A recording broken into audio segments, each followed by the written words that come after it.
a PhD in economics and policy, and I focus on sustainable development, planning and policy, mostly for Vietnam and also for some other countries in Southeast Asia. And during my research career, I enjoyed some fellow research fellowship in US and ASEAN, and also in between Asia and Europe. And now we have I'm joining a network for ASEAN Science Diplomat. So what does it mean? It's quite new network that we use science as a tool to connect countries in Southeast Asia.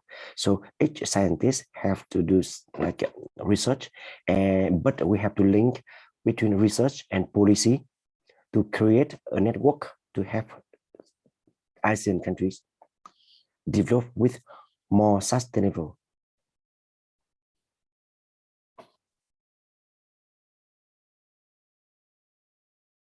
So not for my research activities, I'm not really working on making law or analysis law, but I work more about policy. But do you know what difference is between policy and law? So we know more about that during this course. So now if you do have any questions, so you can ask, otherwise I will ask you something.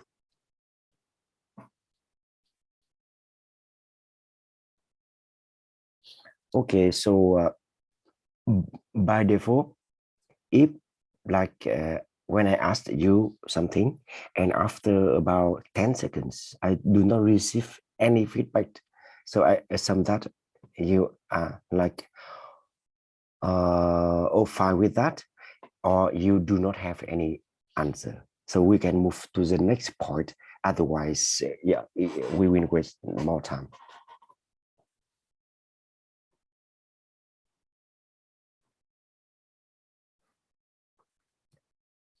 So now we have 210 already.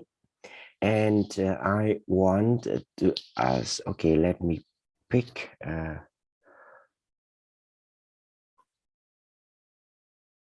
someone. Okay, wait.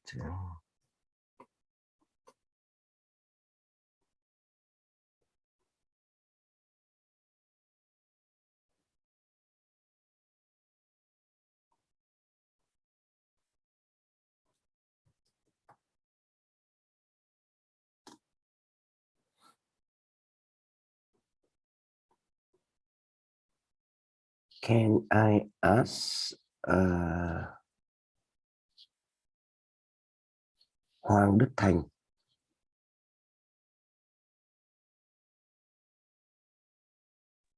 Yes.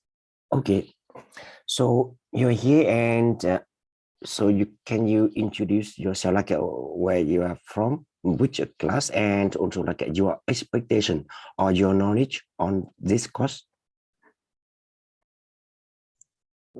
So my expectation about this course is I can learn about the law of the times to the quyền sở hữu trí tuệ. Em nghĩ thế. I think so. Okay, so thank you very much. And another question. So okay, and now you are working on science and technology activities. Of course, now you only approach this sector by studying or by researching at the lab mostly. But do you have any problem or any difficulties when you want to do something, but you find, okay, it's really difficult because of the regulation or because of law? Any answer? I still don't find any difficulties. Maybe in the future, I think. Okay, thank you. So now we have more students, but yeah, still we have. So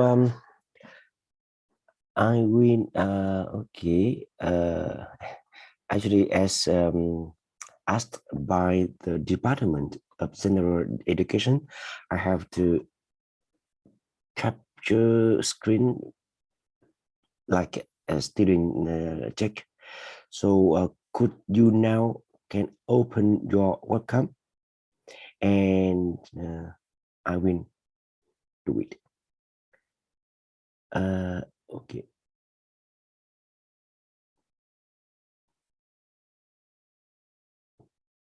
Okay, now you can start your webcam and please hold this one until I say finish because it takes some time to capture own screens.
Okay, thank you very much. And now you can turn off your camera. And yeah, actually I can stop it.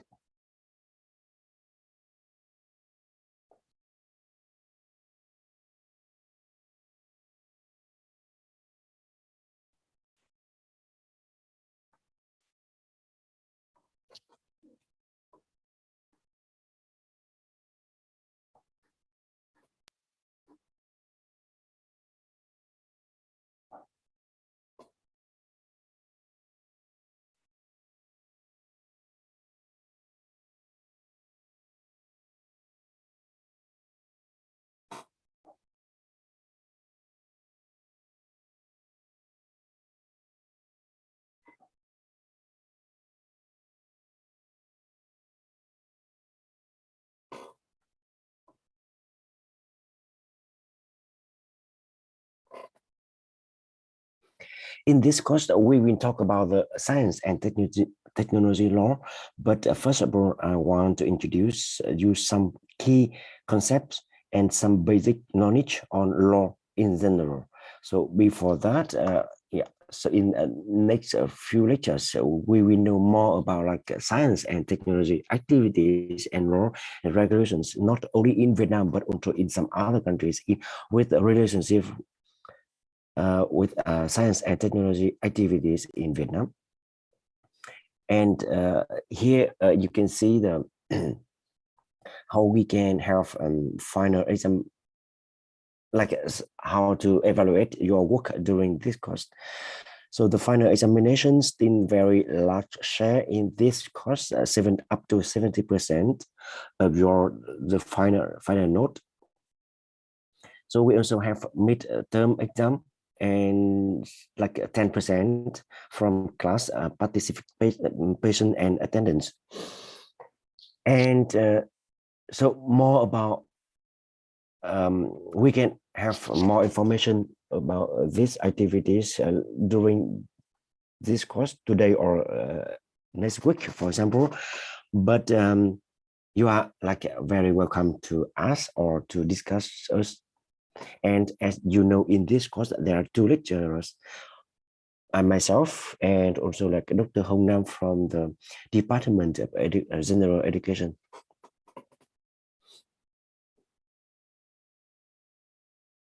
So you either can contact me or contact Dr. Nam for further information.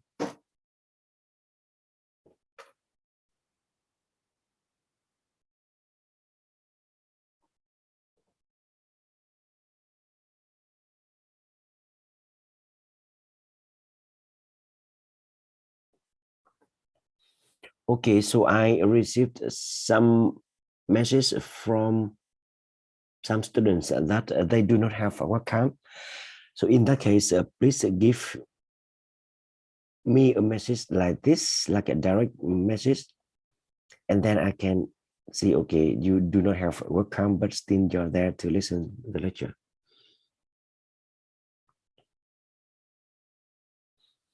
And whenever you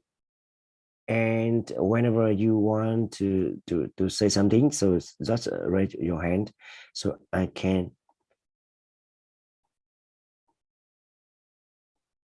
unmute your microphone.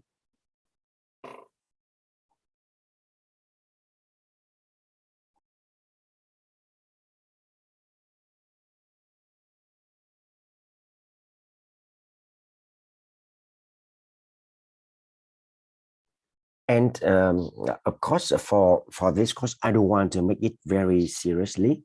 So it's quite open to discuss. And for any topics is that you want to discuss during the course, so you are like you can write an email before the class, so we can have like okay, more explanation about your program.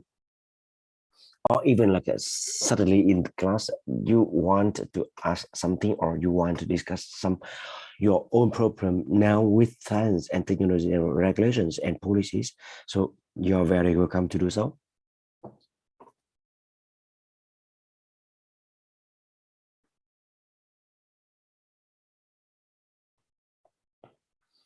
So do you have any questions?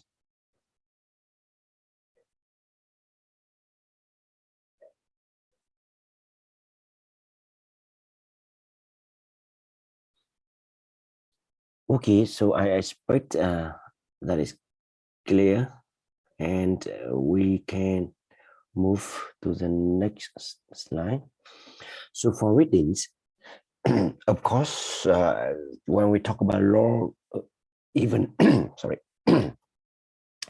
science and technology policies, we have many reading materials, but most important and relevant materials for this course is Constitution, Code and Law of Vietnam, and something like law on technology transfer, and law on high technologies, and law on science and technologies. Also, you can see here the second line, Vienna Convention on the Law of Justice. So that is very important treaty, in international treaty, because like all countries who join United Nations have to follow that convention.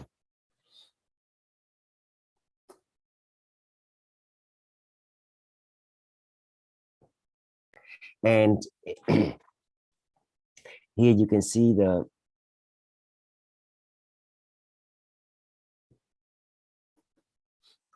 one example of like a decision by the Prime Minister of Vietnam. So the first one you can see here, we have who issue on the top left. You can see here the Prime Minister. That means, of course, this one is like a translated version, but still we can have very basic information. The first one, who issues that document, and we know that that is Prime Minister at that moment, at that to that like 2021, and the number like 130 QD, that's quyết định, yeah, TTG Thủ tướng.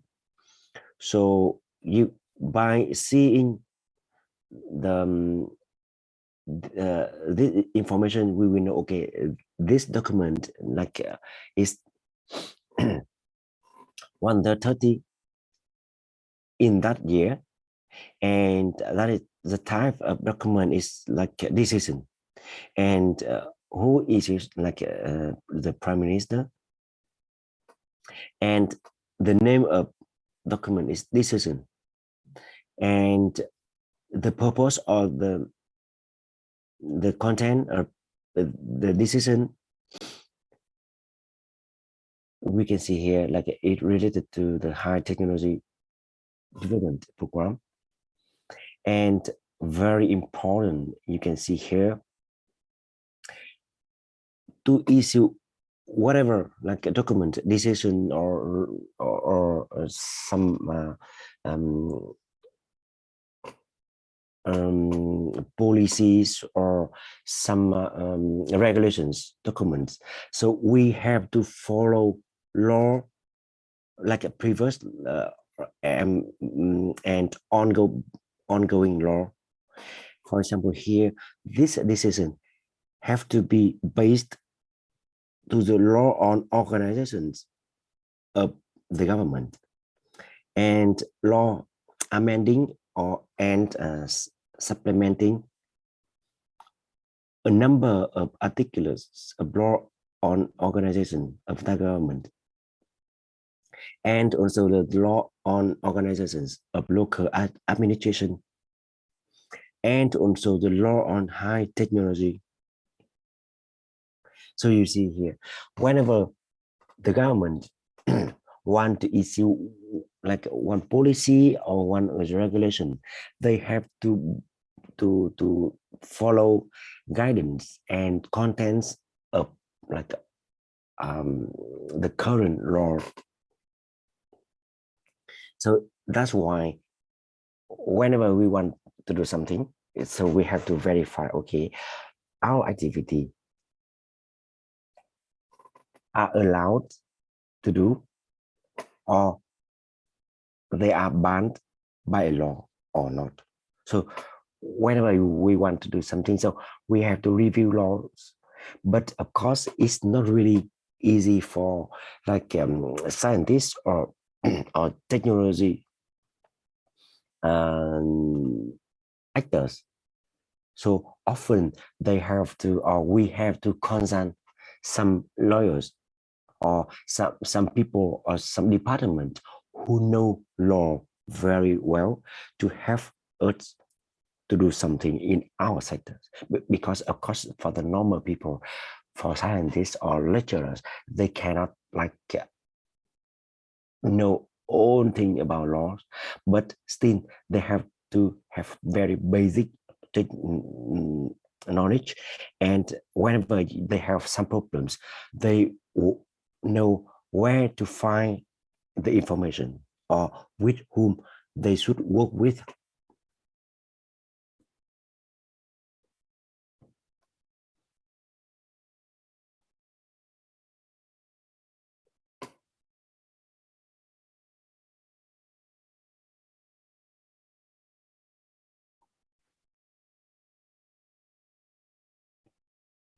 And in this document, so you can see many new vocabulary on this sector. So here at the beginning, I want to show you some very common terms used in Learn document.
Okay, so do you have any questions?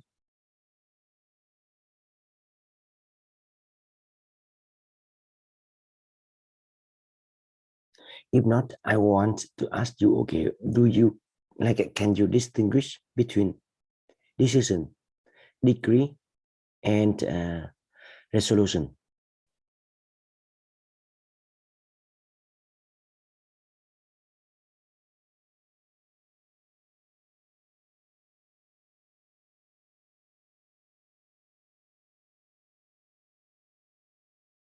No, okay.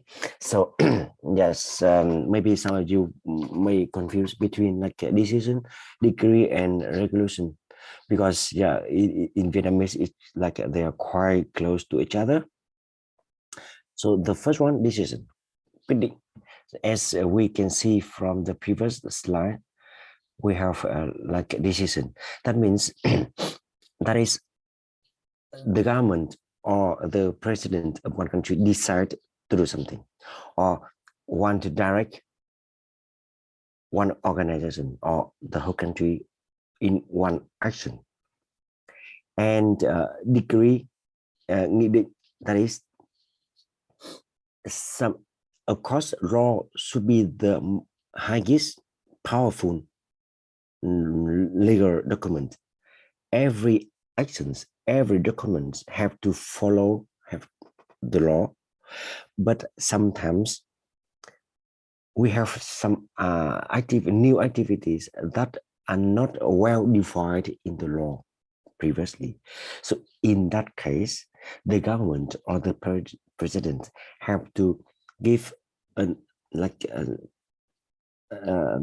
explanation by a decree to explain the law and how to apply in one new case. And for resolution, that is whenever we have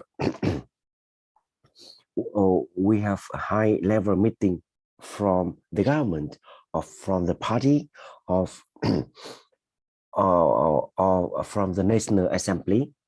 So after those meetings, often we have some resolutions to give guidelines or to give some general direction for one or more than one sectors in the country.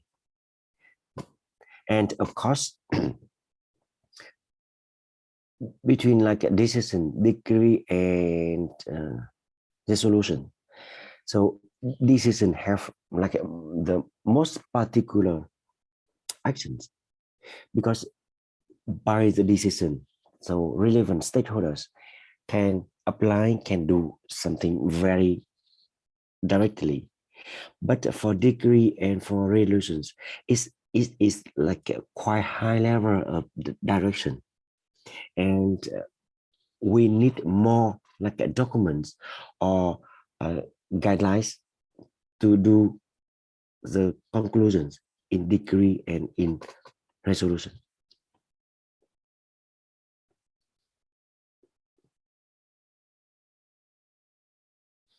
So you can see here like court is, we know about the law, but in some cases we can use court.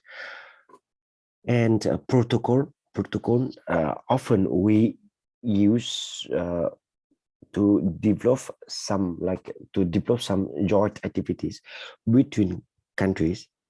That means two countries decide to do something together, and then they have to build protocol, because of course for each country we have our own law, our own legislation system.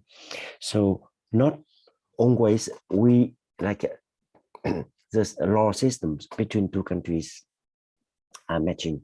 So that's why the two countries, when they want to do joint activities, they have to write protocol, how to work together with differences in law and in understanding and explaining the law in each country.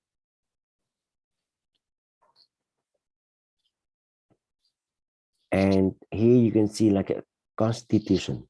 So constitution in Vietnamese is hiến pháp, and remember that of course we say law is the highest legal document, but all laws have to follow the content like the guidelines in Constitution. Of course, we are working by law, but the law have to follow the key contents in the Constitution.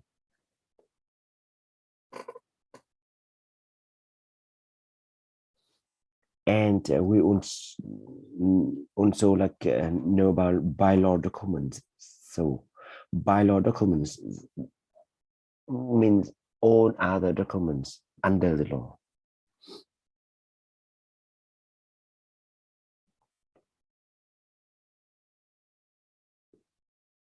Supplement, modify, or amend. That means when we issue one law or one policy, it can be true at this moment. But after 2 years, after 3 years, it's not up to date. And there are many new things happen. So, but we cannot change, or we do not have time to issue the new law or regulations. In that case, they can have quicker action. They can give some supplement, or they just to modify or to amend some contents of that policy, of that law. So it's faster and it's more efficient.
In each document, the legend document, we have a part, we have chapter, we have section on articles, or we have a clause, part, appendix to explain the law, the legend document.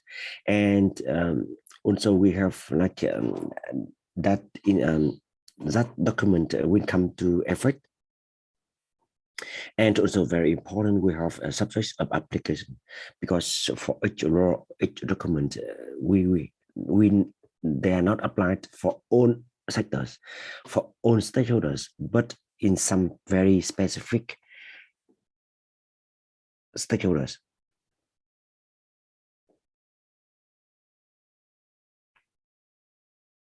Any questions?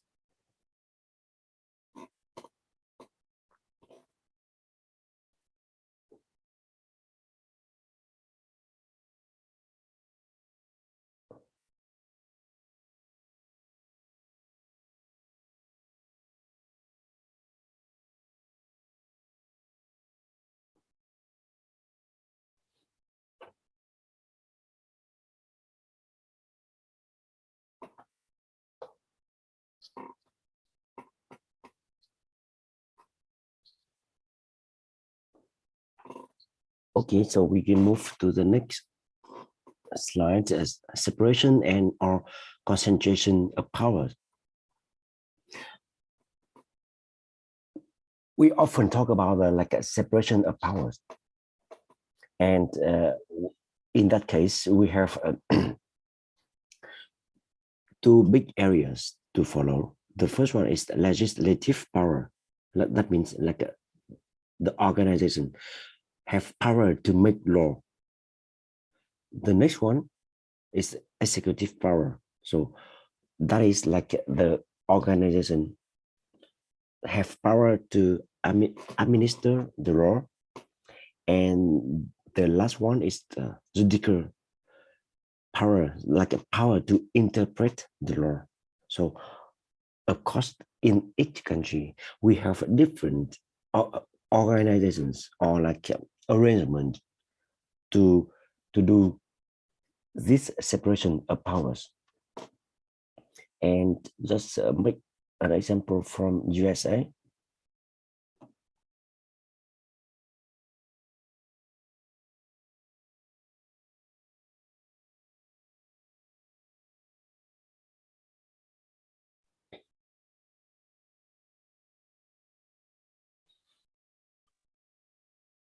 For legislative, they have Congress with two layers, Senate and House of Representative. For executive, they have like the government, as you see here, the White House, and they have presidents and vice presidents, or like own members of the government. And for the judicial, they have also like the Supreme Court to do to interpret the law. And of course, for this arrangement of separation power is quite popular in countries, and except like this, like in the legislative power, they have two layers, like Senate and House of Representatives. So not all countries have two layers like this. For example, in Vietnam, we have only like the National Assembly.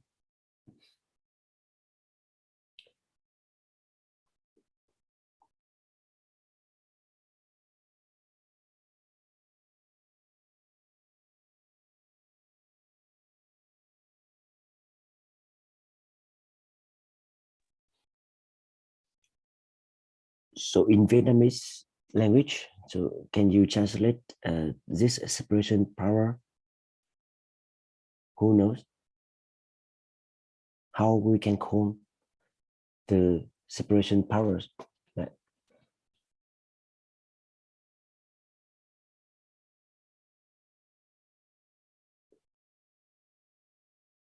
anyone knows?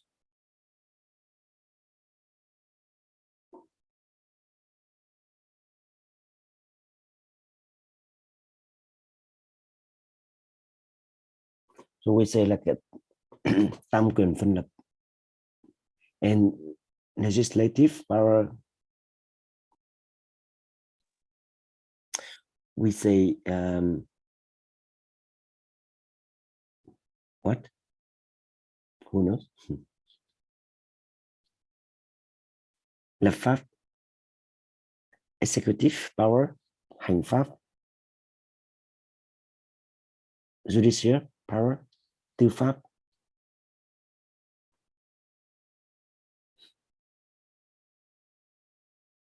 Yeah. So in so in the case of USA that we have seen in the previous slide, so we have Congress with a senator and layers, two layers. And for Vietnam, China, for example, we have only like one National Assembly, congressman. Congressman, that means the member of National Assembly. Parliament in France.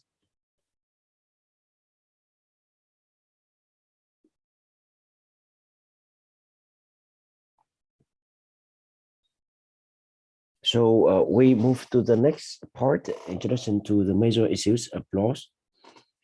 And we will see the legend system in Vietnam and source of the law, and also like the legend systems in the world.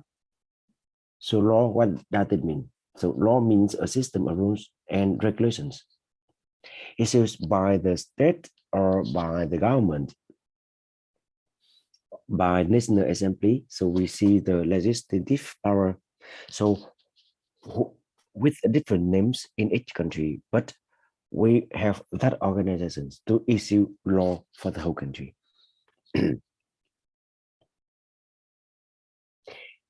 Enforceable by penalties and to regulate the human relations. And of course, law is the very important element in one model or even like a society, and that like govern any society with very complicated relationship between individuals, between organizations, and even between countries in the case of international law.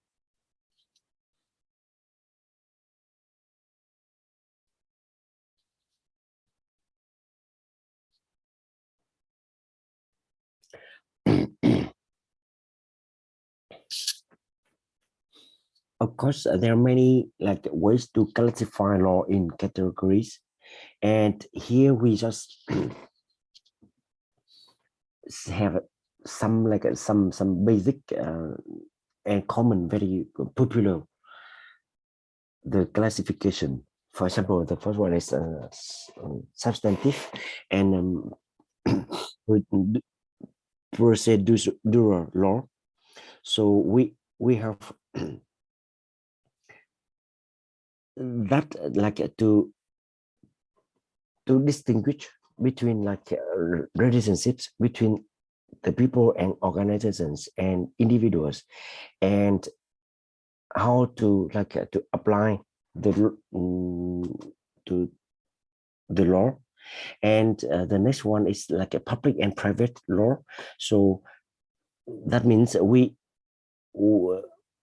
for example, public law will deal with like the public affairs, for example, administrative law or criminal or municipal law or international law. That means we apply that law, the public law, for the relationship between like organizations or with the public affairs.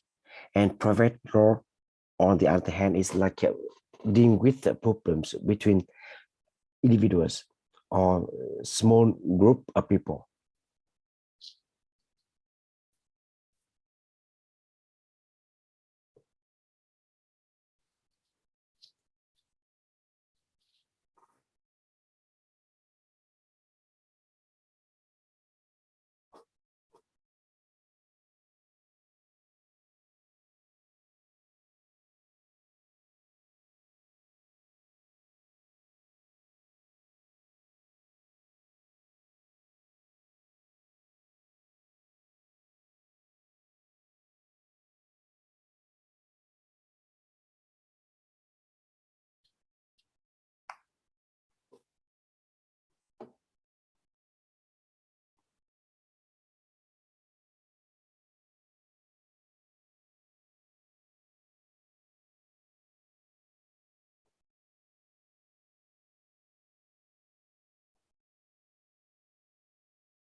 And here in this slide, you can see the differences between two types of laws.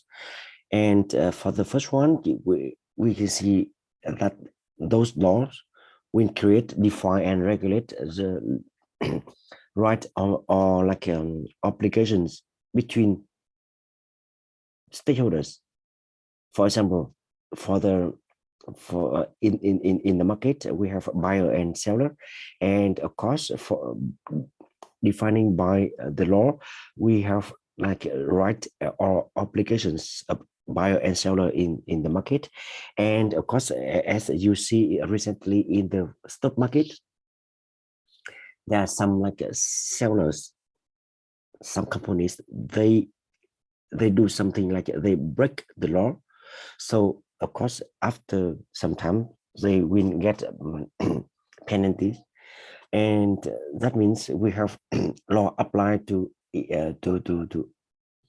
sector and each like a relationship between organizations and individuals in the society. And this, for the second type of law, we can see like they define the method by which to obtain a remedy in a court.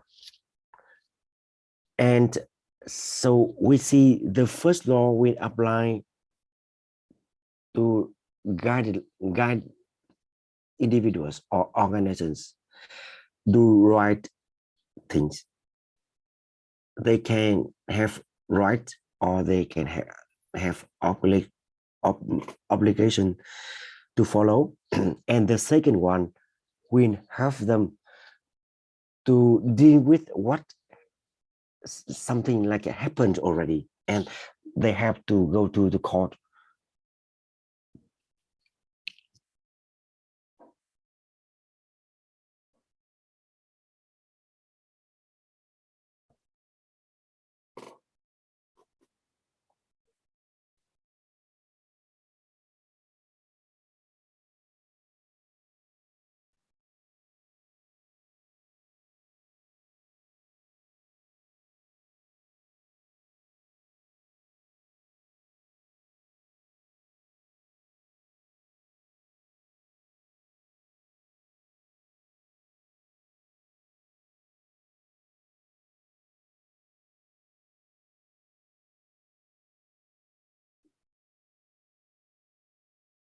And public law dealing with like organization of government. So for public law, always we have one stakeholder is like a government or one of government unit. For example, department of a city or one ministry, for example. So the public law always we can see the relationship between one public organization and another like stakeholder. And for private law, we see the relationship like dealing with the relationship between individuals or organizations. So sometimes we do not see appearance of one public organizations.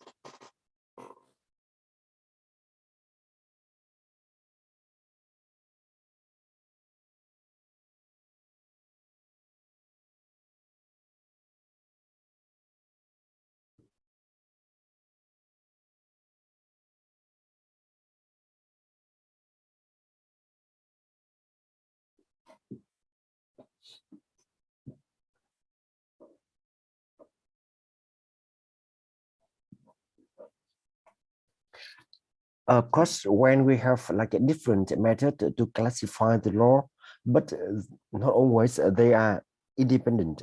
So sometimes you can see here under this type of law, we can have like a different type of other method to classify the the law. So, for example, under the substantive law, we can have like a public law or private law, and for each law we have like a different type of law as well. So of course, sometimes one law can under like one or two subtype of law. It really depends on like the real content of the law and how like how they treat or how they deal with relationships between individuals or organizations.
Two laws, you two type of law you will see like even like you hear about it very often.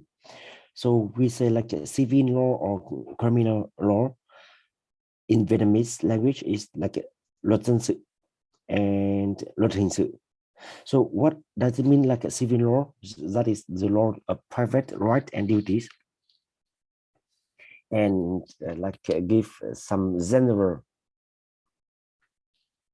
example of regulations on like a contract or rent property or civil law in like can give some compensation to people who has suffered by a loss by receiving money. And so that is the key contents. And the criminal law, that is the law that create and cantons wrong commit against the whole community. So it criminal law violations are called crime, and you can see in some like we have some actions that are controlled by the criminal law is more serious than civil law, because you can see here like something like against society is harmful for the whole society. It's not only between individuals as in civil law and in criminal law. So this kind of law aim to punish the criminal, and money is paid to state, not to the victim.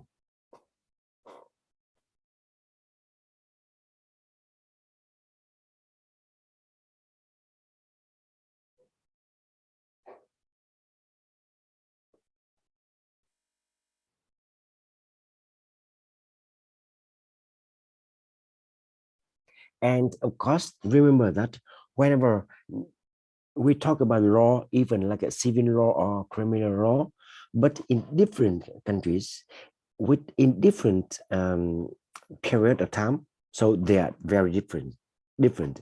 It really depends on how the country and how the people in that country understand about the law. And so they will develop the law. And of course, that means whenever we explain something, we have to stick with one particular situation or particular country. Otherwise, it's not right. We do not have a common law for all countries. So here, when we talk about the civil law, talk about the criminal law, that means we talk about the most general contents and definitions. It's not really like right to a specific country.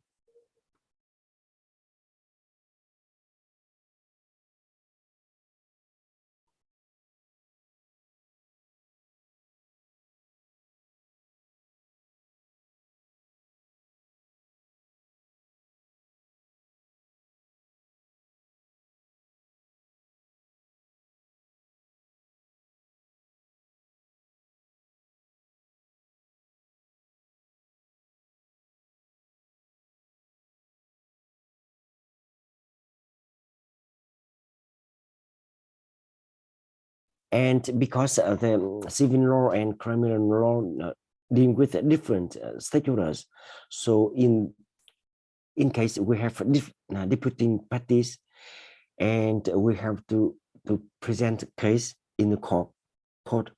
So we have different like parties, plaintiff or claimant, and defendant. So in the case of criminal law, we have prosecution and defendant.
Okay, so we will have very quick quiz. Criminal or civil? So for the case A,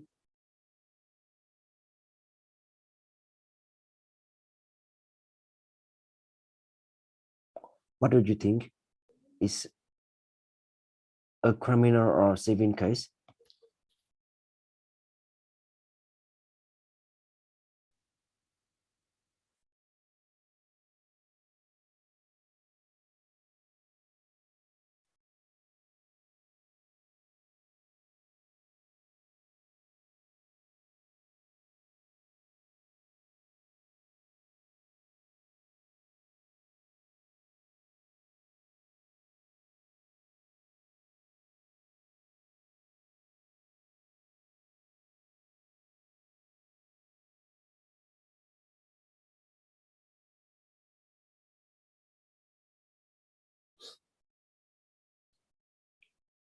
Who has the answer?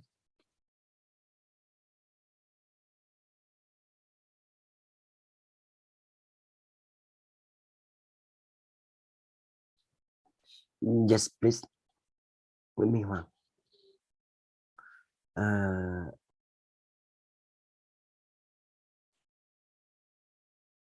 Okay, you can talk. First one is criminal, I think. Yes, that is correct. That is like a criminal. And the case 2? Case 2, it would be civil. Yes. So case 3? 3 is civil. A has his house for foreigners rent.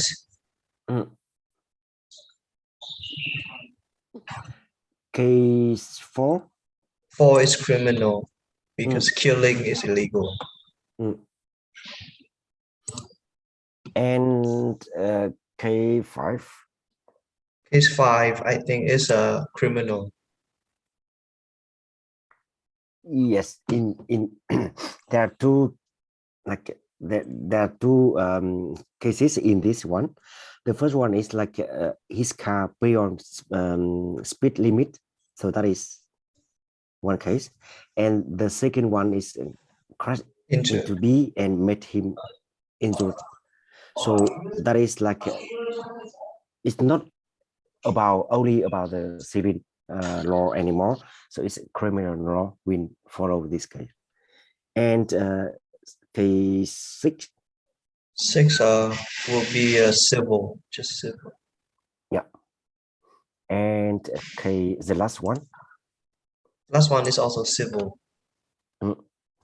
Okay, so you're correct. Thank you very much. And okay, so you are. Can you say again your name? Nguyễn Minh Hoàng, right? Yes, BI 12 172. 172. 2. Yes. Okay. I just.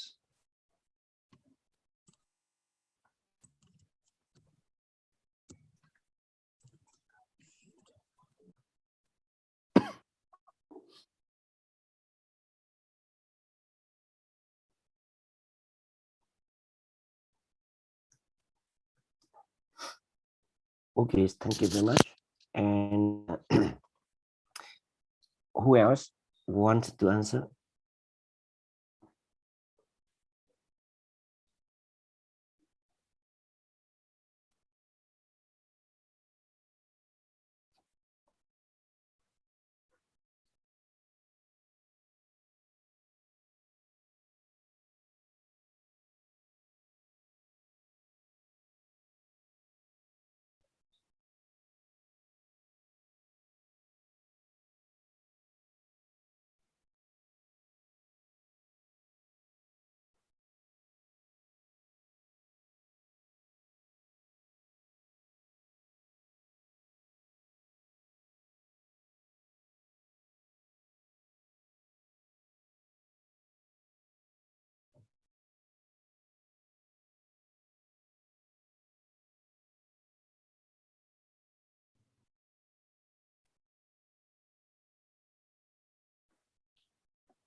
Who? Okay, so Mai Quốc Trung. No. Sorry, I cannot see who raised the hand.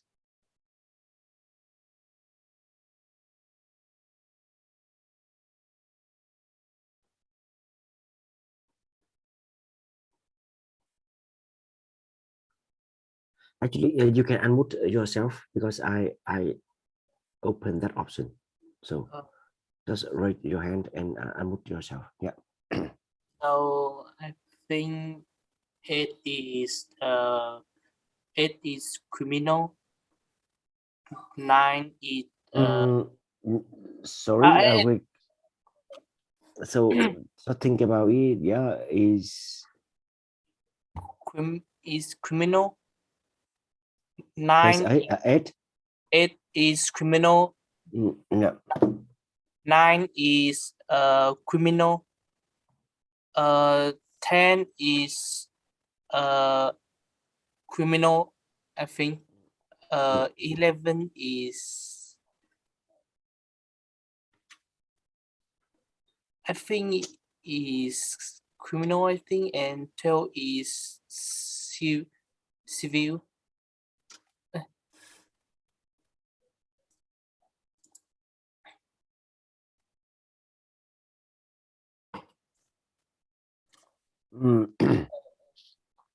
Okay, so thank you very much. Let's talk about the case 8. You think it's a criminal case? Yes. Yes, I think so. Mm, yeah. So let's think about it because it's of course in this case it's really depends on like okay they do it by mistake the restaurant or they try to do it with the society or with the customers and it simply by like okay they are using some bad quality food so in that case and in the case of, Vietnam so we have some parts about this one in our saving law by 2015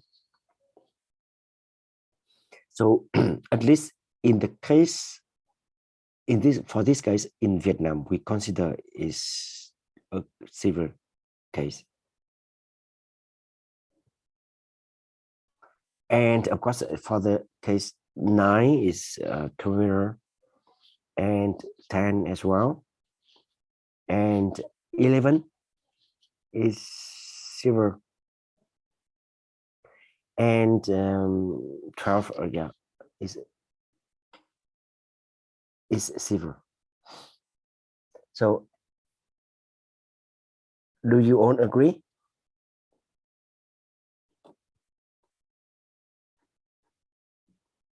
Yes. Okay, so can you say your name? My name is Đăng Vũ Minh, BI 12264. 264. Yeah. Thank you.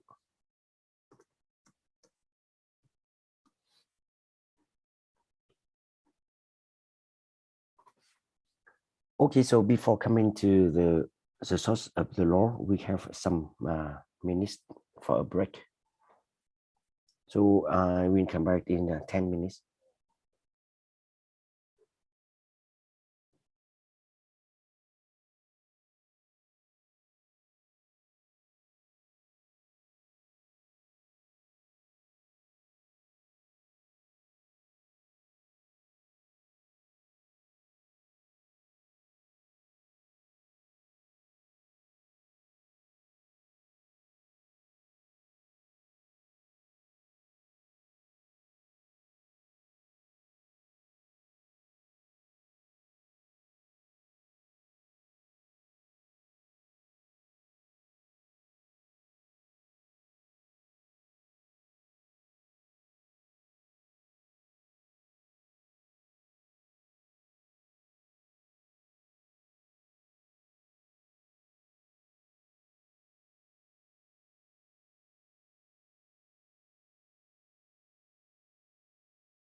in general, there are three sources of the law: legislation, case law, and custom.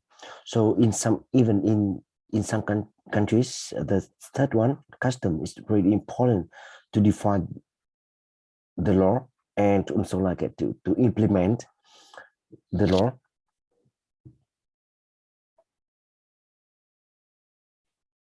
So from for the legislation, we have a constitution, statutes, and subordinate legislation or bylaw document. And for case law, we have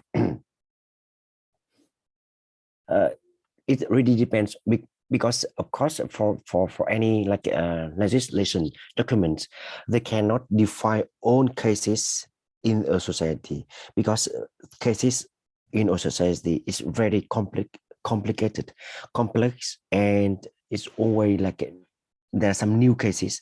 So that's why we have case law. That means when we have existing case, but it's not really well defined in the law, so we can follow that case.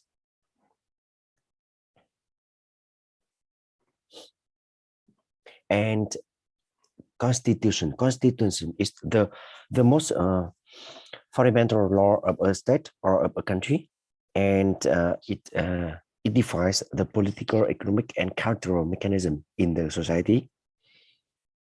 And also like in a constitution, we can see something like some regulations, some contents to establish the governmental structure and allocate powers among the level of government, or like allocate the power or the level of separation of power as we see at the beginning.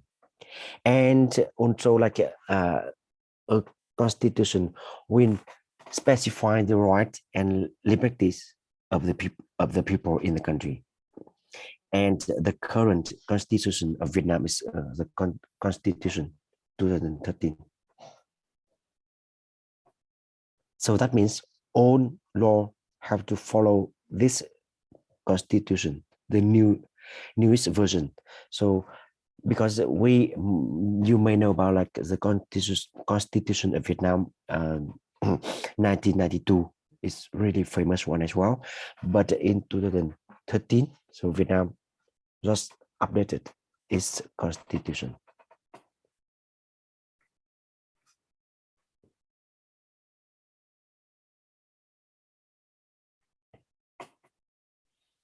And as I said, so all countries have a written constitution to well define the very broad parameters of the government and society.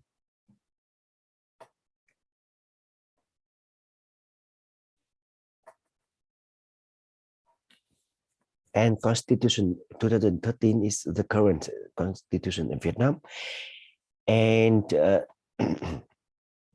that is like having the highest legend effect, and all legend documents have to like conform with this constitution and ensure that the uniformity and the rank of its legend effect in the legend system.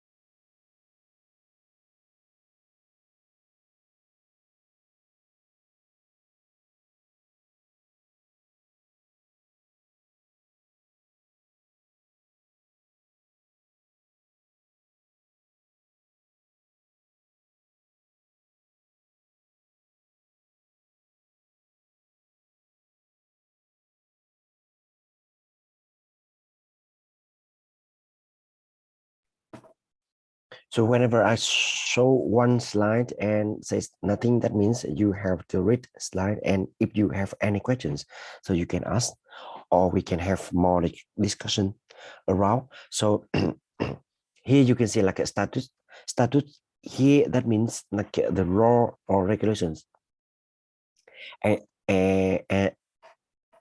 acted by legislative authority. In Vietnam is like a National Assembly, and of course for this one is like you can see enjoy a superior legal status after constitution. That means it has very high powerful position just right after constitution. And we can see some like some very important statutes here is like a law on science and technology, law on technology transfer. Of course here we always talk about something relevant to the science and technology, and of course we have a lot of law prepared and enacted by the National Assembly, and law of enterprise, law of like investment, for example. So this one is like have very high power right after the constitution. And of course, whenever you see like in this course, you can see some new vocabulary or some words you do not see often in daily conversation. And of course sometimes with one word in Vietnamese, but you can see several like definitions or a word in English, because as I said at the beginning, each country have their own legend system, the own explanation, self-explanation of their law systems. So they can use different words. And but of course in Vietnamese we are a bit behind the world, like so we now catch up. Things happened, and then of course we will try to use and to translate more exact.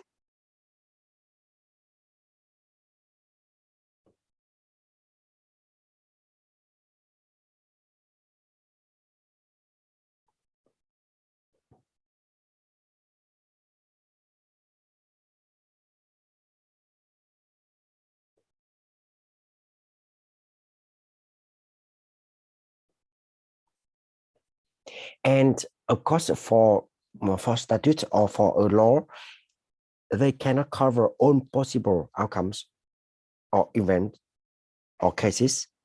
And the most important thing here is like statutes can provide a general framework to deal with a certain topics.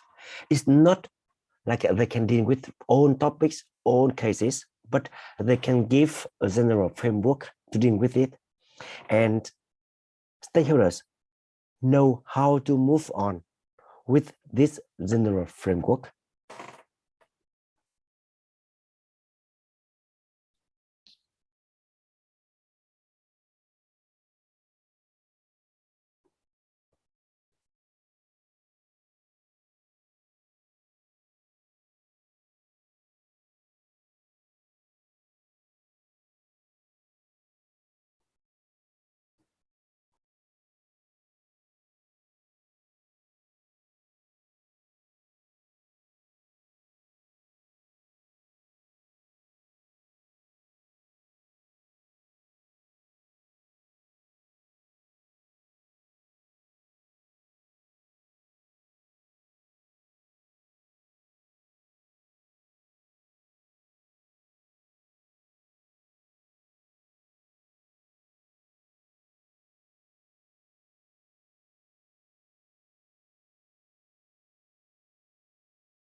So I received one question about like how to define statute in Vietnamese. So in Vietnamese, we can say like quy chế or luật. In general meaning, it's not really like a specific law or regulation, but it represents own like a set of law. So when we say a statute, that means we talk about the like laws in one sector, and it should be like a written document and formally approved by the National Assembly or by the Congress or by the Senate, for example. So it's we can understand like a statute is with a broader meaning than a law specifically.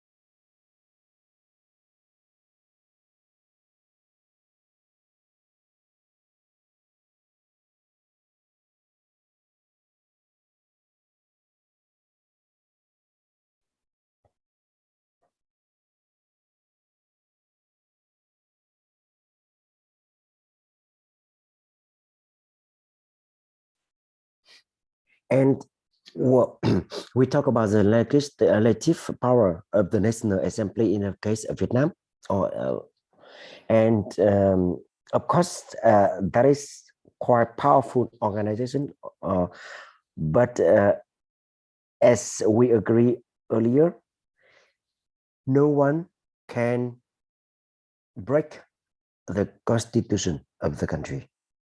So that's why here we have like the National Assembly cannot take any action that is inconsistent with the provisions of the Constitution.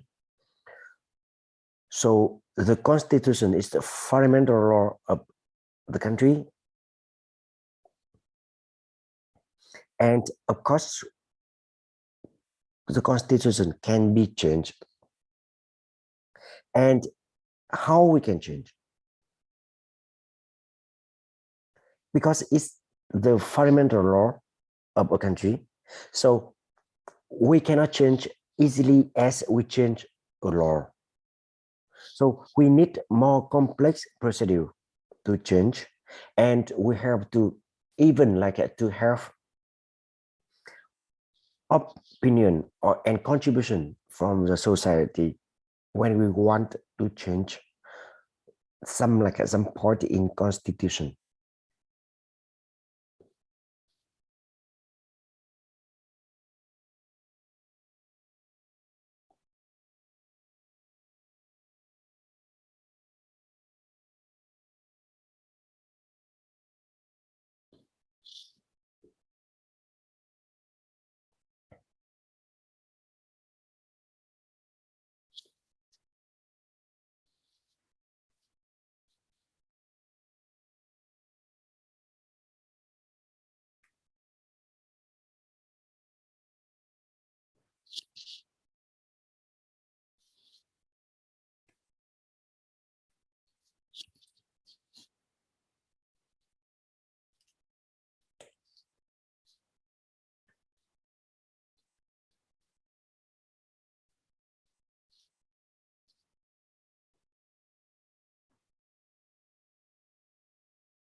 Under the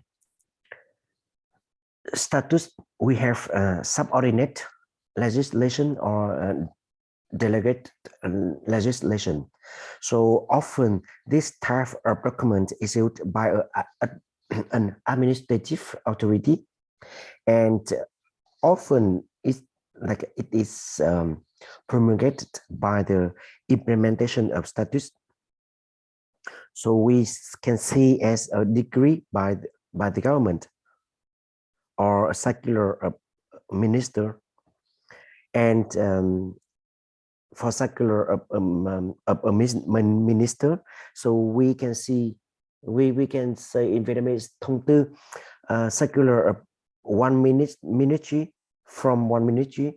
That means they give more like guidelines to implement a law or a legislation document by higher organization, like by the National Assembly or by the Prime Minister, for example. And then, of course, for high level documents, they cannot give much details to how to implement and how to deal with some new cases. So in that context, ministries who are responsible for specific areas like a finance or industry or investment, they have to give more circulars to explain how to apply laws, how to deal with urgent cases. And as you may know, in Vietnam, circulars is really important. And sometimes people thus follow the guidance in circulars, because without circulars to guide the implementation, stakeholders cannot implement or cannot act with the contents of a new law.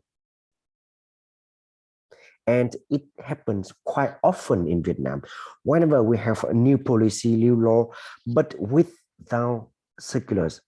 So nothing happened.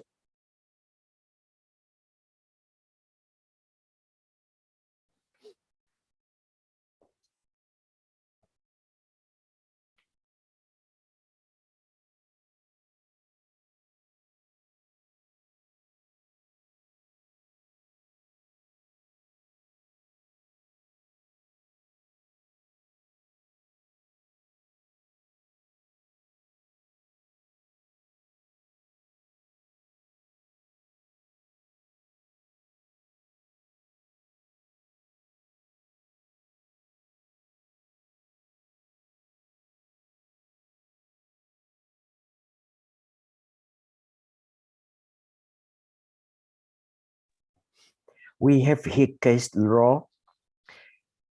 This kind of law plays an important role in your common law system and made by a judge when deciding a case. So in Vietnamese language, we say like án lệ,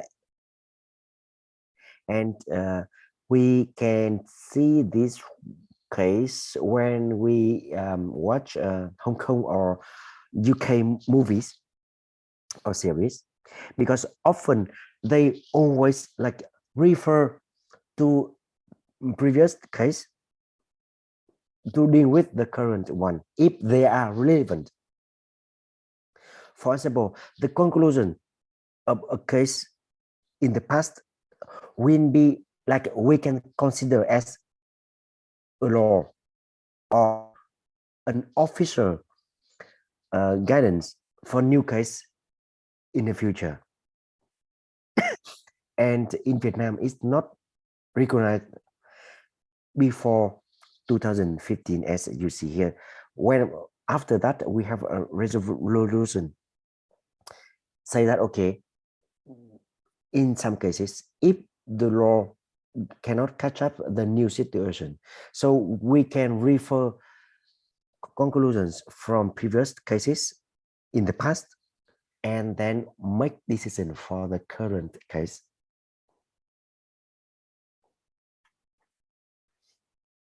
Not often applied in Vietnam, but it's quite common in some other countries.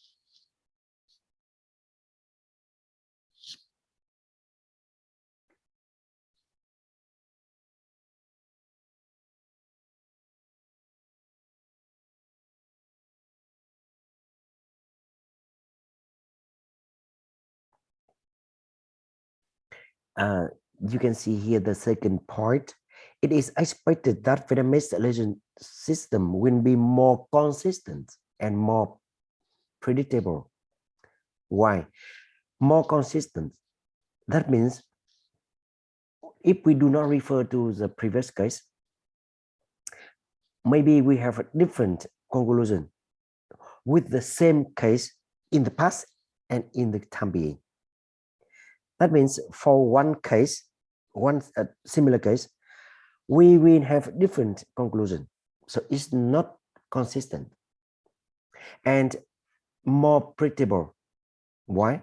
Because, okay, whenever we have one case and we see, okay, this case is exactly the same, some cases in the past, and we can see, okay, predict, that is the conclusion, and then we know the reasons after that.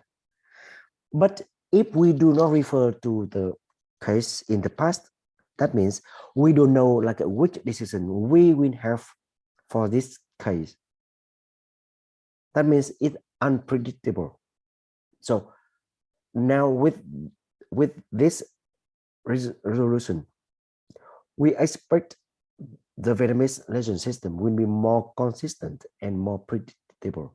It's really important, and it makes everything more transparent and clear to stakeholders. What do you think about this one? Do you have any experience or knowledge about this one?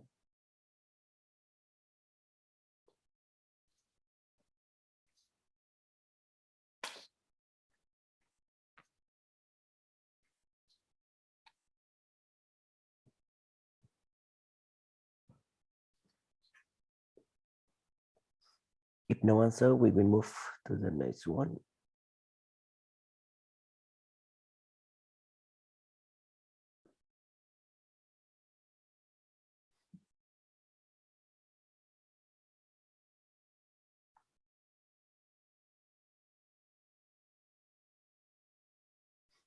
So each country have their own election system, of course, but still we can somehow classify the election system in the world in several categories. Common law in UK, US, or Australia.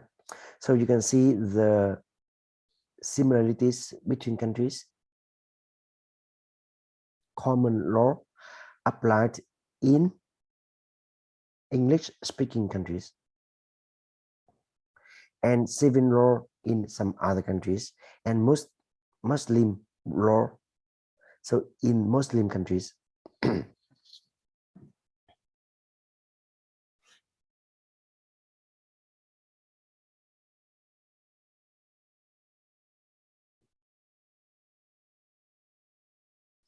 So Muslim law should be the quite strange with most of you, and because it's not like something we listen or we meet every day.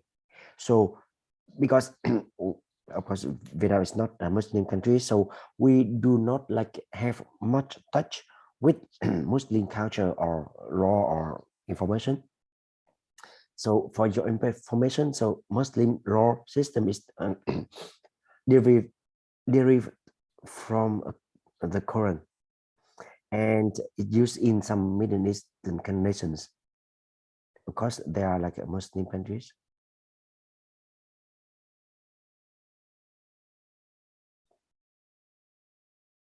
Civil law system, so it's based on Roman law and depends on comprehensive legislation enactment, so called court or law, and it is very quite common in European countries, some countries in Latin America, or some countries in Asia like Vietnam.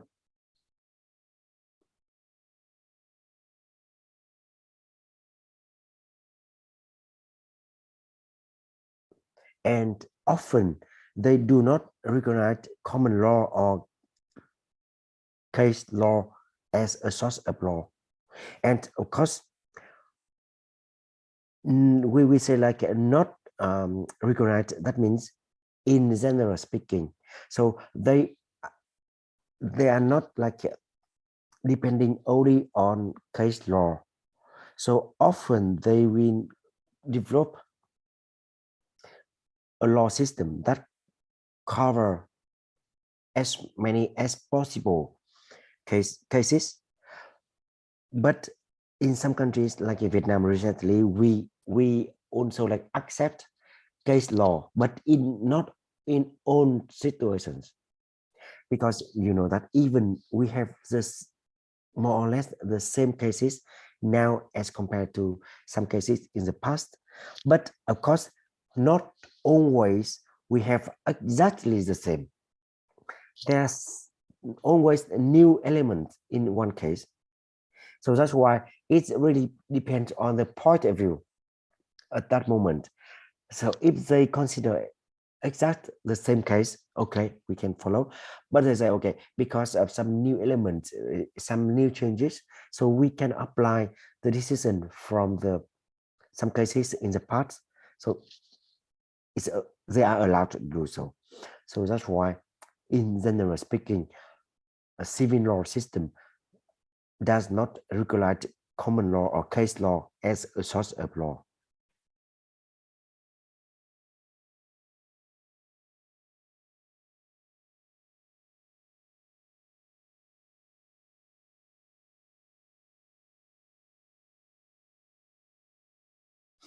And source of civil law system, so like a constitution as we know, and European Commission law in for the case of European countries, and statutes, administrative regulations, and custom. So custom, why here is not really important, because of course each country they have their own custom. In Vietnamese is like a phong tục. So of course some cases is not allowed by the custom, but it is allowed by law. So in that case, how we can deal with the dispute? So we will follow our custom or we will follow our law. So it's very controversial. And for the countries who follow civil law system, they will pay more attention on constitution, statutes or regulations rather than like a custom.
So the the second part here is like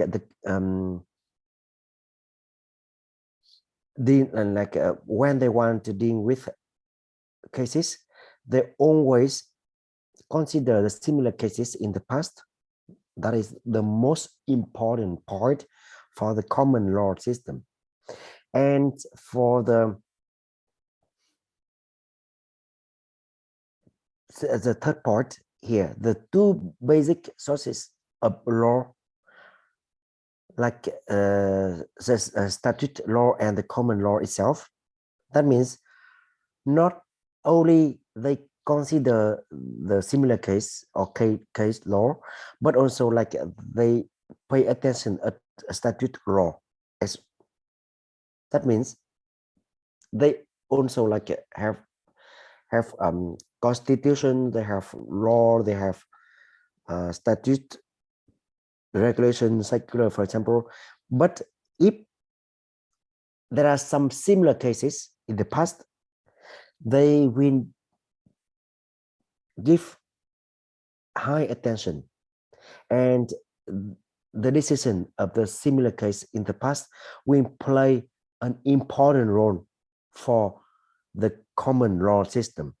So that is the most important part to distinguish the civil law system and common law system.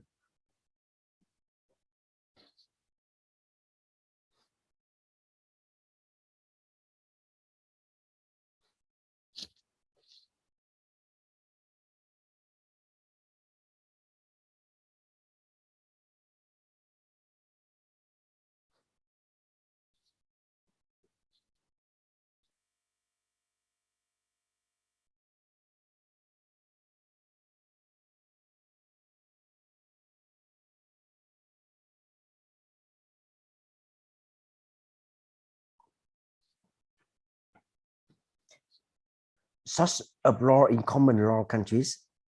So, of course, case law, the most important. Statute, as in civil law countries. Custom, yeah. So in the common law countries, the custom play more important role rather than in civil law systems. And European Commission law in UK only. Of course, now it's changed because of Brexit. So UK is not in the European community anymore. So from now on, they are not like following the EC law.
For each system of law in civil and in common law, the role of judges are different.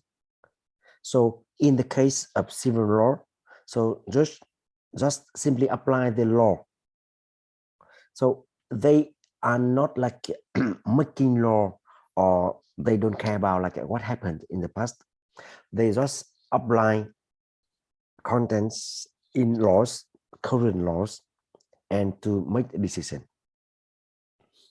But in common law, more work, for example, just have to play, like they have to setting and apply cases in the past and on look interpreting statute. So that means they have to make the conclusions from several sources of law rather than only follow law in the case of civil law system.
Constitutional rights. So in the constitutional written document, so they will define the right and legal capacity of all citizens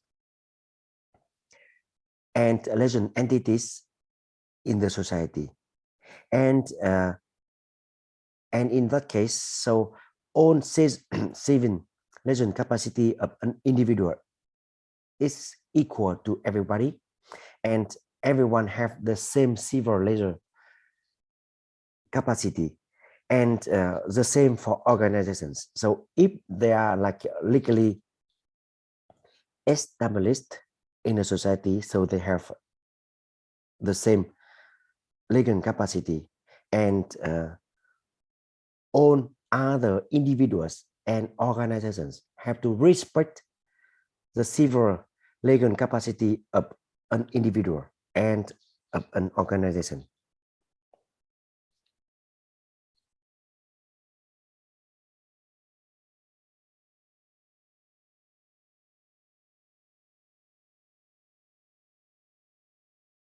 And also they will define the ownership right as like ownership of land. So in Constitution of Vietnam, we say land of Vietnam is owned by the whole society. It's not individual, right? And of course, for each individual, they can own their land, but it's under a code to say, okay, they have right to build house, to do activities, to do their own, like they have a right to do own things on the land, but that is the right to do things. But for ownership, it's like owned by the whole society. So that is different from country to others, because in other countries they have a different definition of land owner. But for case of Vietnam, it's like that. And of course, everybody have to respect all contents written in the Constitution.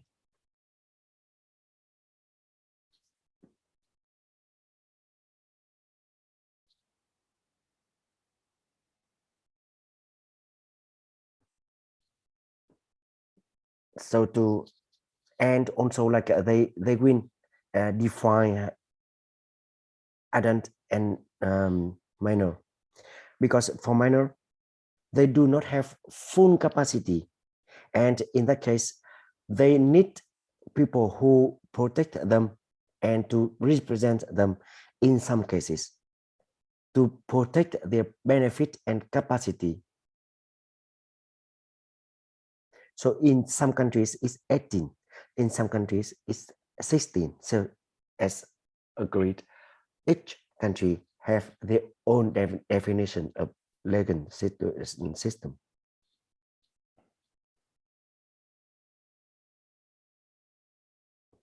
Why we have to define the age for an adult and for a minor? Because the civil activity of adult are different from civil act capacity of a child. So of course, when they have limited capacity, that means they will have like limited duties. So when when an adult have full civil act capacity, of course, accept that they lost their civil activity act capacity because they have they get a punishment or some restrictions. But a normal adult shall have full act capacity, and in that case, they also have to responsible for all their activities.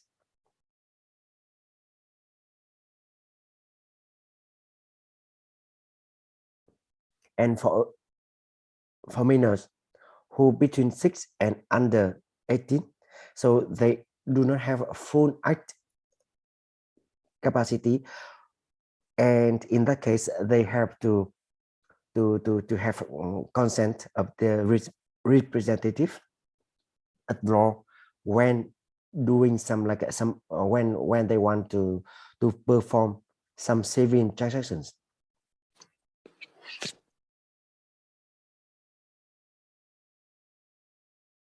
And why we have to do so? Because the law want to protect children who have not have a full capacity, so they can get protected from an adult with, of course, with the consent like parents or grandparents or legal people who can do so.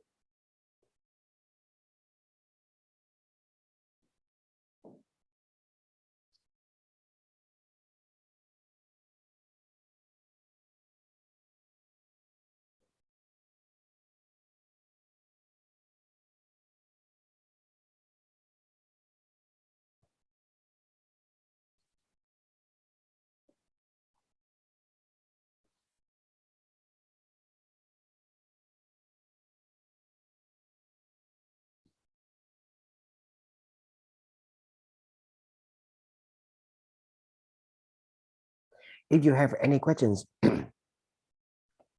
about this part, so you can ask now, because slides with some very particular numbers, it may like appear again in a test later on, either like a mid test or the final exam. So make sure that you understand part here when we discuss.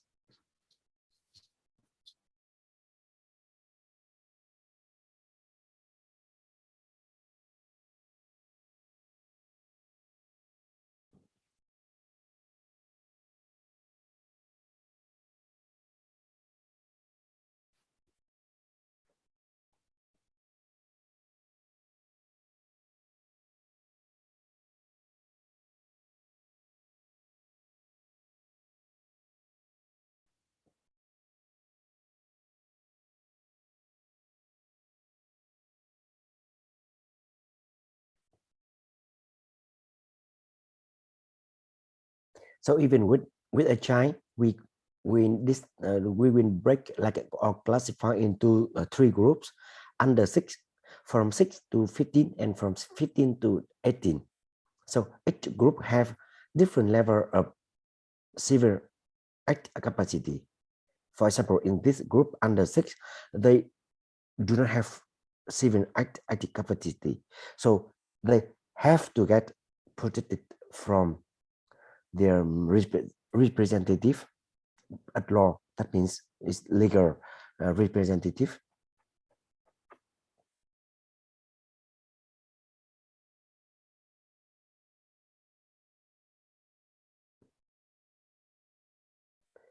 So when we apply this part to our science and technology activities, that means whenever we want to do something with children, for example, we can examine their intelligence, or we have some examine some disease on children. Of course, you cannot come to a kindergarten and ask like directly to children there, okay, please answer me something. No, it's not, you are not allowed to do so. Always you have to work with the legal representative first to get the consent to do some activities, even ask questions. Some cases you have to do tests as well. So it's not allowed. Always you have to work with the legal representative first, otherwise you will have troubles.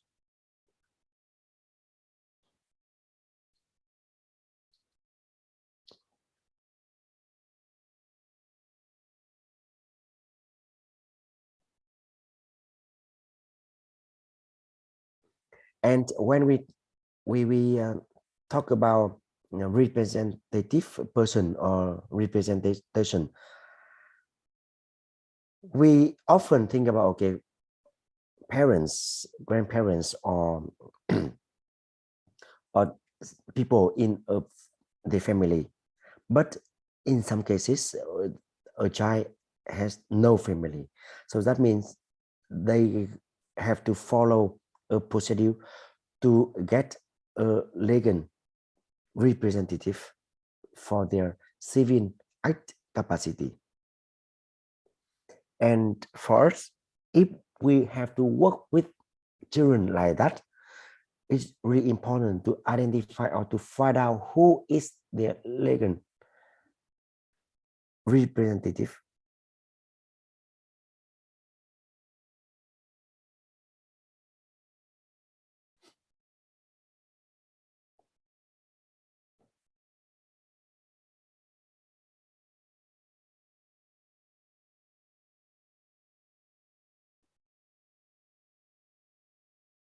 And remember that here, individuals must not allow other persons to represent them.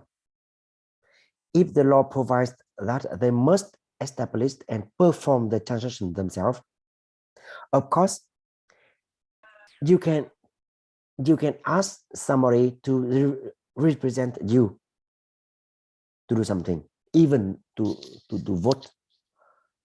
But if in some cases the law asks you to be present yourself, cannot transfer your saving capacity or to represent you, so you have to do it yourself. You cannot allow other people to represent you.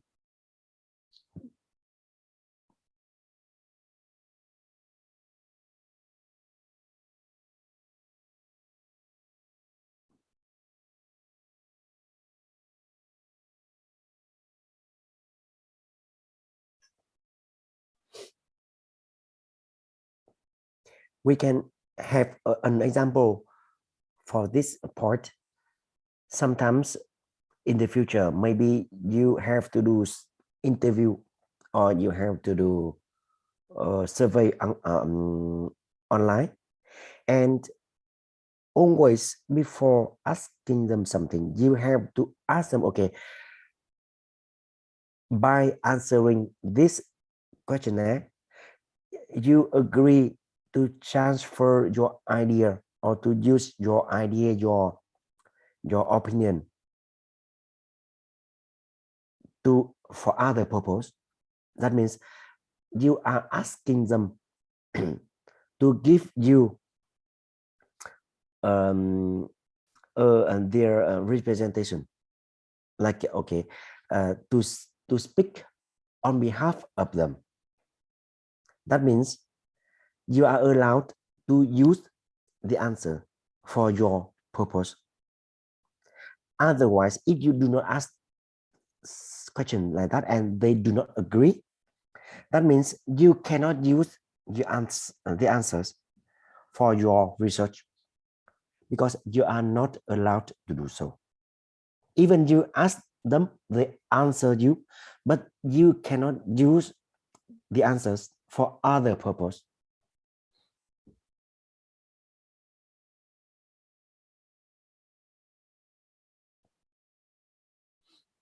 Also, in your team, when you do something, when you do experiment, and of course, at the end of the day, so the leader will, on behalf of you, your team, will present, will use that results for further project or for the purpose. So in that case, always you have to make agreement between you and your team leader to do so. That means they are allowed to do so with your consent.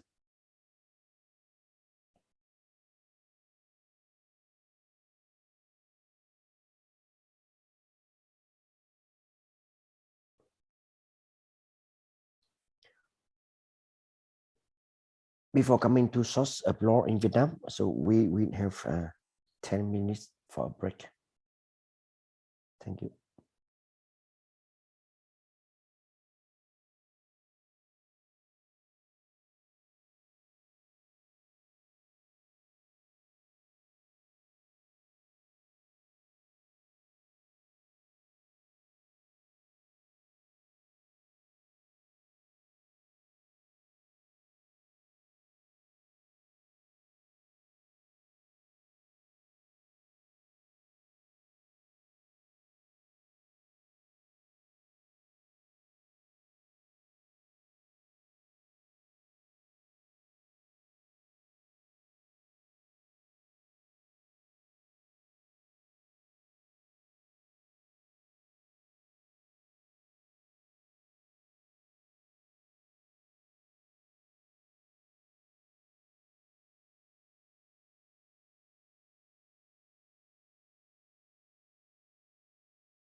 source of law in Vietnam.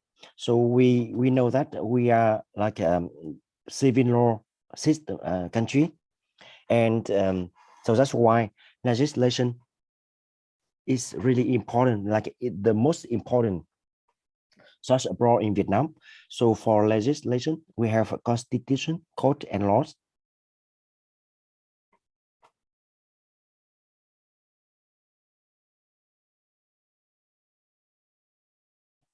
So legislation document in Vietnam, we have constitution, code, laws, resolutions, ordinance, orders, decree, decisions, circulars, and who issues those documents. As you can see here, the lawmaking bodies and civil legal system in Vietnam. We have a National Assembly or Quốc hội, and then we have and you can see here in the right hand the Constitution. They so National Assembly have win proposed law, and of course law have to consist with the Constitution. And how the National Assembly develop laws. So they have a standing committee to work with Prime Minister and ministries in the government. So from the ministries in each sector, they will propose ideas for making laws, and the National Assembly members have to discuss and to complete that law, and after that the law have to approved by the National Assembly. So we also like from the Prime Minister, we have decree, regulations, and decisions. And from ministries, they can issue circulars. So from this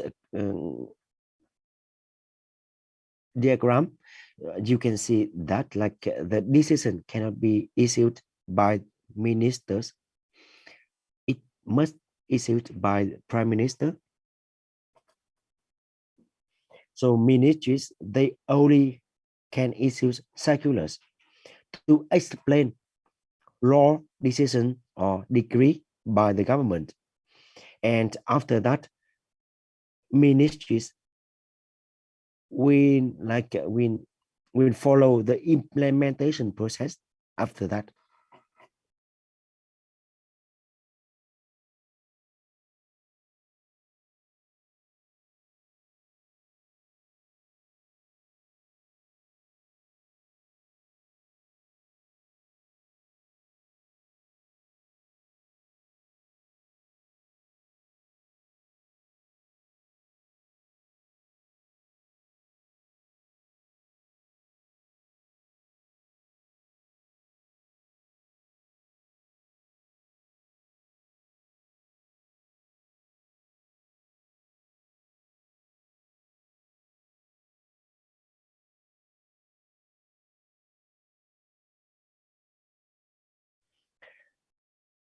More details about the lawmaking process in Vietnam. So from like the standing committee of the National Assembly, they will collect a proposal and recommendations from the ministries, and they will define the law development plan program. And during the law development, they will have they have to draft, to connect comments, to assess, and even to finalize the law.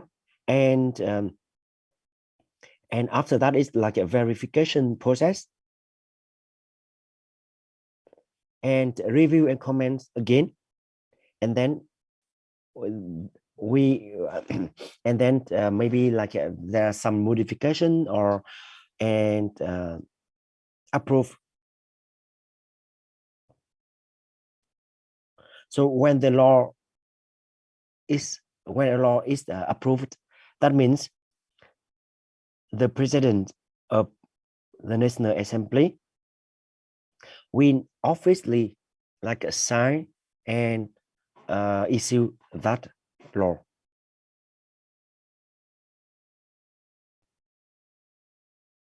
So maybe you have a question like where we are in this process. So you can see here there's a third step, law development.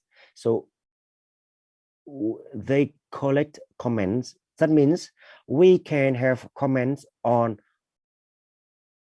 a law when it is in draft form.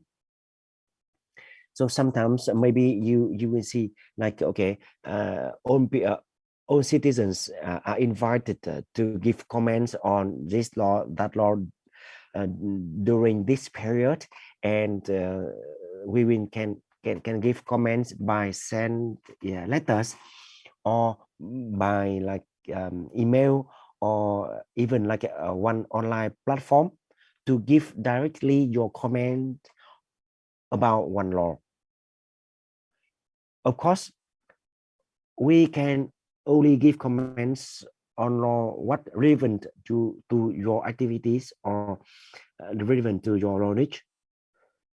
So you can, from your point of view, from experience, you can give comments. Okay, we should change this, or we can add this point, that point. So it's really important to get as much comments from citizens, because it will make the law more consistent, more applicable, and up to date with the current happened in the society.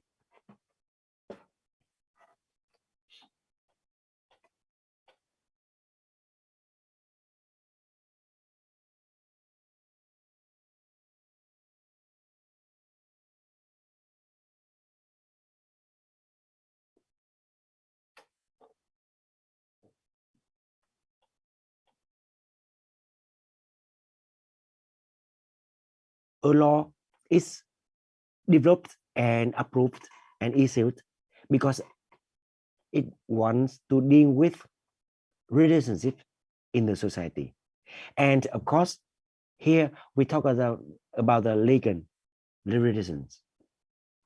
That means legal relations are protected by the law, and relations can be like between people, organizations, and here you can see like social relation and legal norm is legal relation. Because of course, in a society from long time ago, we have social relations already. Even without a law, still we have some relations. We have relations between people, between organizations already. But when we talk about the law, a model law, that means we apply legal norm in the model law, and then we have legal relationship.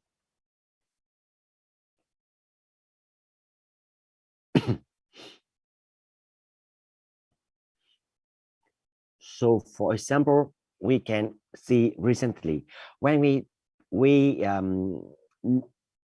have a relationship between like homosexual people. Of course, it have like it we have that relationship before, but it's not legally regulated. But now we have new law, new regulations. So that means we have a legal norm for that. So the social relation and legal norm. Now we have legal relation. That means in some countries, the government accept the marriage between man and woman, for example. So it's legal relation in the modern term already. So you can see the social relation and legal norm.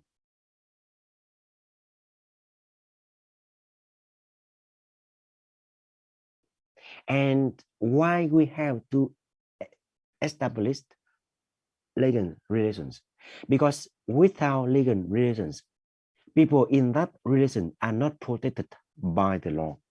So that's why they want to legalize their own relations in the society to protect the right for relevant stakeholders.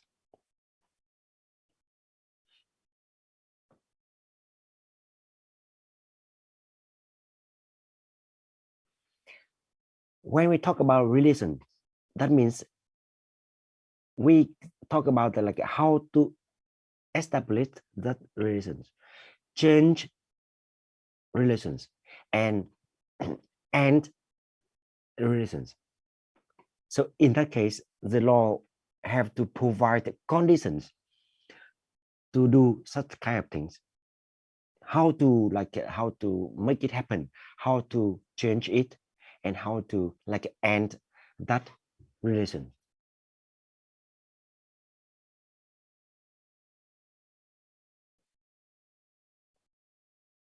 Yeah. So we when we talk about the civil law, that means we talk about constitution, and we have constitutional law. So the first constitution in Vietnam is was in after our independent day, like a few months after. So at that time, the government of Vietnam found, okay, it's really important to write a constitution to guide the country for a new chapter. So we have written constitution, the first one in 1946. And after that, why we have to change? You can see here 5 times. No, change 4 times. The first one is like the original one, because of course for each period we have different comprehension of the country's situation and of the level of development of the country. So that's why we had to change several times to adapt with new situation. And the latest one is amended by 2013, and now all laws have to modify or change with this change in constitution, if any.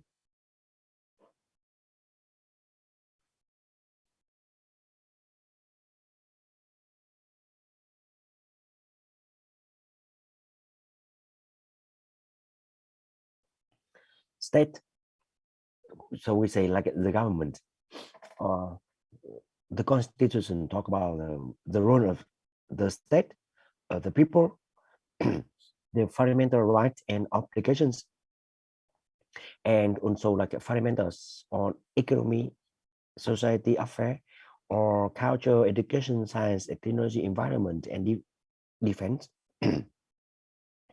And of course, and other the government unit or state units.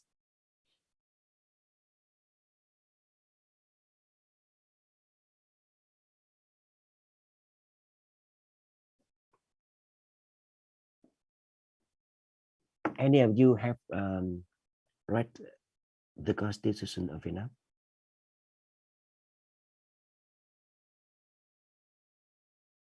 Or any part, you know?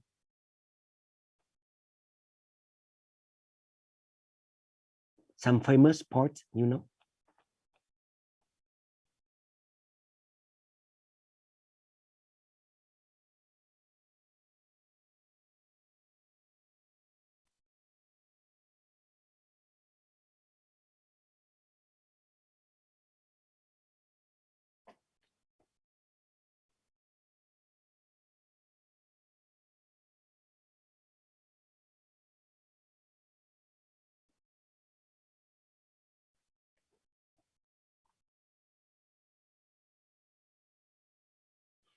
Political regime.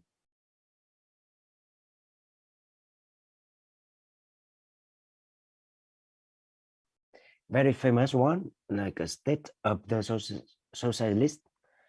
Republic of Vietnam is a socialist state ruled by law, of the people, by the people, and for the people.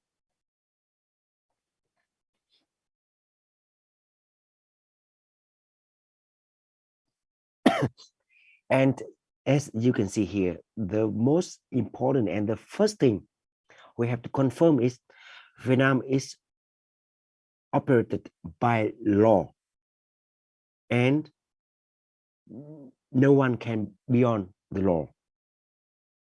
And the government, like the state, is of the people. That means people develop it, people like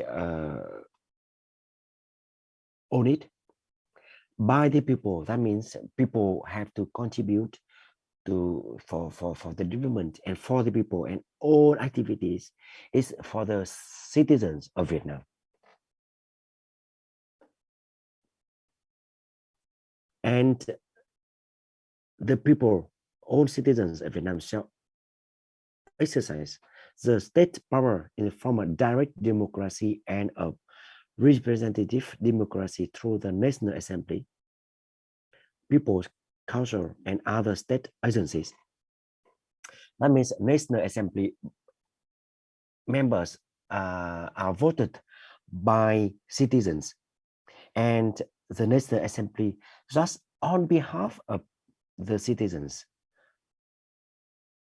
exercise the legislative power.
So here is how the National Assembly is voted and how it work with other organizations.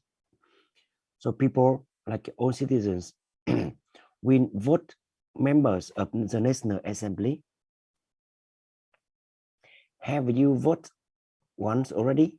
Because all adults more than 18 can vote. Had you had a chance to vote in your community?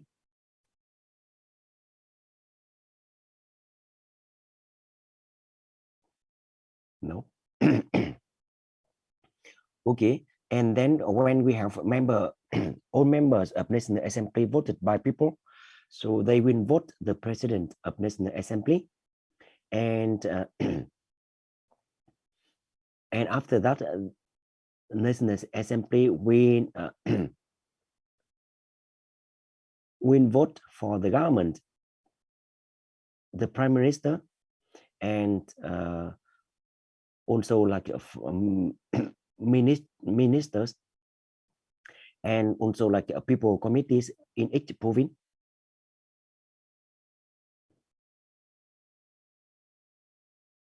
So you see here in this diagram, we can see like we start from the own citizens, own people of Vietnam, and then we will vote for National Assembly, and the National Assembly members, they will on behalf of own citizens will develop like other structure like the president of the National Assembly and other the government unit and members.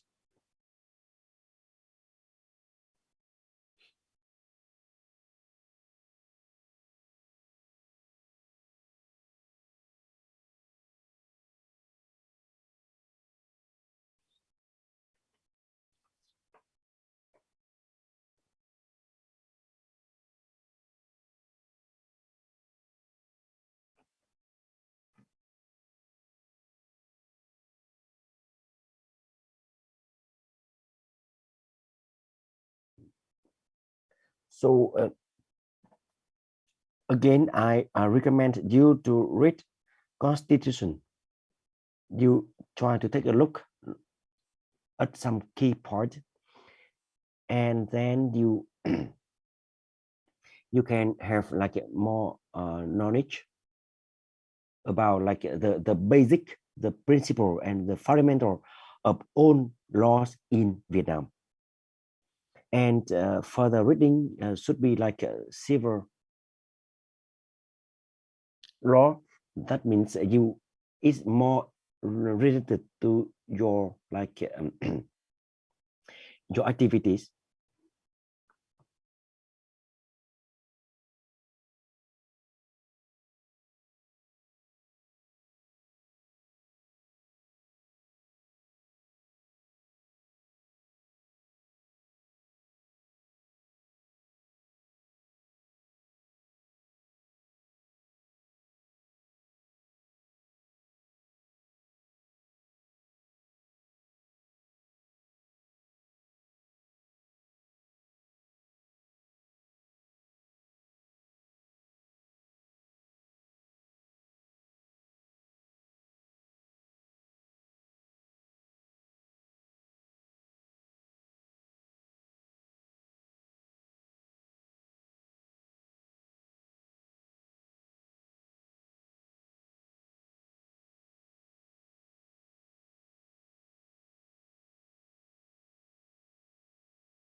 Do you have any questions about the further readings?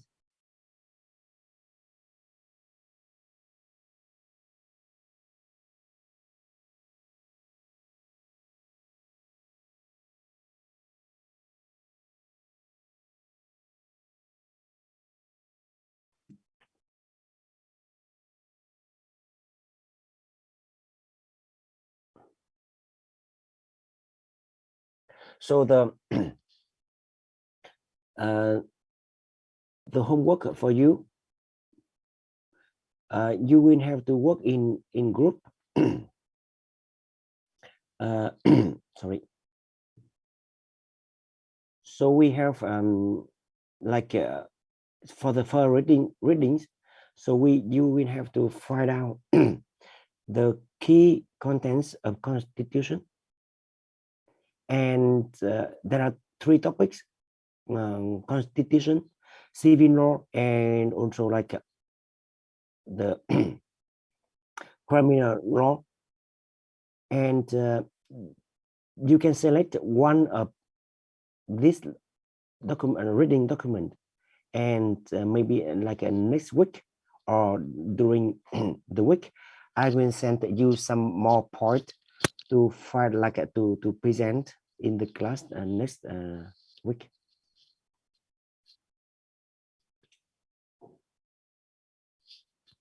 Are you okay with that?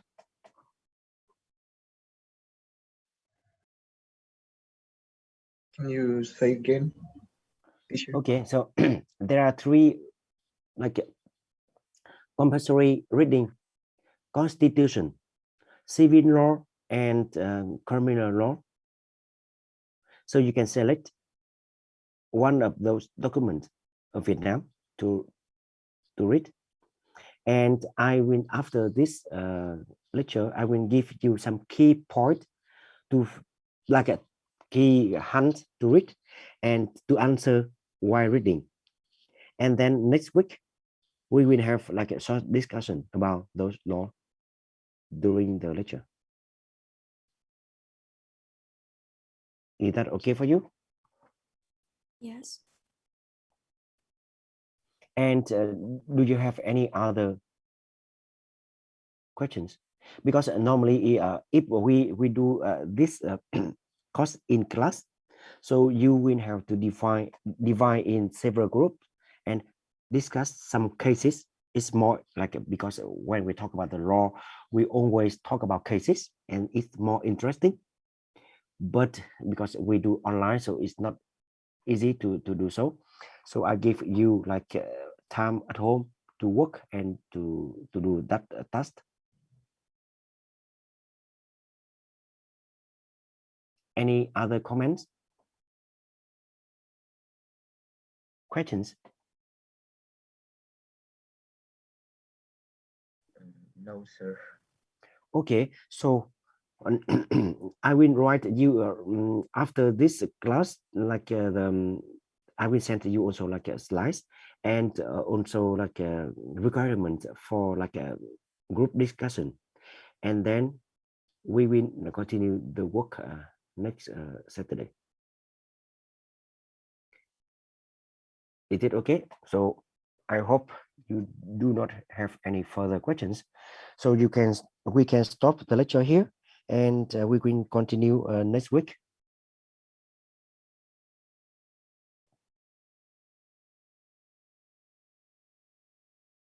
Thank you very much for your listening and talk to you soon.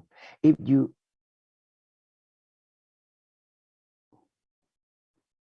okay, so I see like a final exam.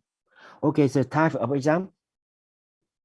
I will have to discuss very soon with Dr. Nam, and then I will confirm you very soon by email.